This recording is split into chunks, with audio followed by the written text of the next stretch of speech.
বাজার চলে এসছে মাংস। তো এখানে দেখো মাংস এখানে নিয়ে চলে এসছে বর, আর এখানে কিন্তু কাটাকুটি প্রায় কমপ্লিট, মানে সবাই মিলে কেটেছে এত কিছু জিনিস।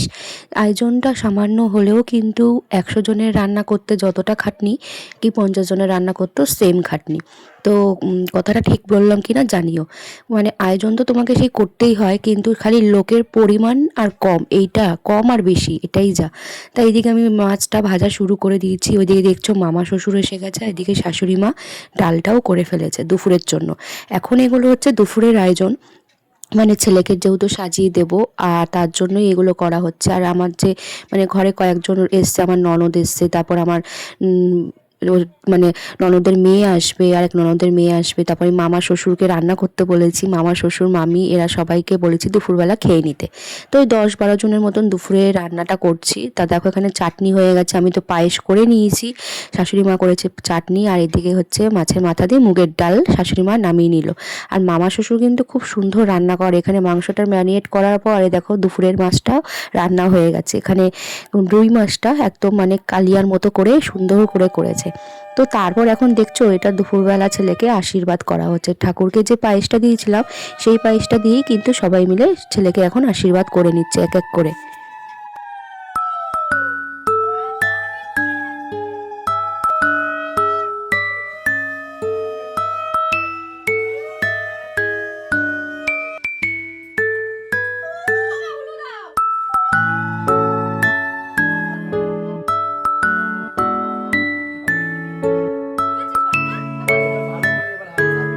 তারপর এখানে আশীর্বাদ পর্ব শেষ করে দেখো ছেলে আমার কাছ থেকে আশীর্বাদ নিচ্ছে। তো আমি ওকে মানে 2 হাত ভরে আশীর্বাদ করলাম যেন জীবনেও অনেক বড় হতে পারে। আর তারপর সব শেষে ওর পিসি আর দিয়ে নিচ্ছে ওকে, মানে আশীর্বাদ করে নিচ্ছে। তো পিসি লজ্জা পাচ্ছিল, জানছি যা কর তোরা তো বড় সম্পর্কে, যতই হোক ওর ছোট, তোদের আশীর্বাদও ওদের কাছে রাখবে ওর কাছে। তারপর ওর পিসি আর ওর দিদি কিন্তু শেষমেশ দেখো করে নিচ্ছে আশীর্বাদ। আর তারপর এখন ছেলেকে সব কিছু সাজিয়ে গুছিয়ে দিলাম, মানে যতটা পেরেছি আর কি ততটাই করে দিয়েছি।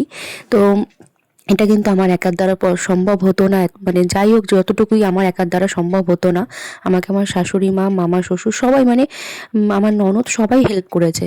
তো দেখো এখানে মাছের মাথাতে ভেজ ডাল, এখানে রুই মাছের ঝাল মানে কালিয়া, আর চিকেন কষা, ও যেগুলো ভালো খায় চিকেন কষা, আর 5 রকমের ভাজার মধ্যে ছিল ফুলকপি, মাছ ভাজা, আলু ভাজা, কুমড়ো ভাজা, সব ভাজা ছিল, আর মানে চাটনি পায়েস এগুলো সবই গুছিয়ে দিয়েছি। আর তারপর মা শাশুড়ি মা এখন মামা শ্বশুর মামি এদেরকে খেতে দিয়ে দিচ্ছিল।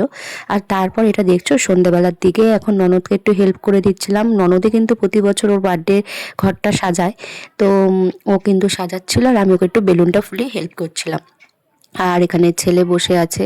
আর তারপরে দেখো আসলো হচ্ছে আদি, এই যে। আর এখন মানে সবাই ওর মানে বলে দিচ্ছিলো কীভাবে কী সাজালে সেটা ভালো লাগবে। আর ননদও কিন্তু খুব সুন্দর করে ডেকোরেশন করে প্রতিবারই।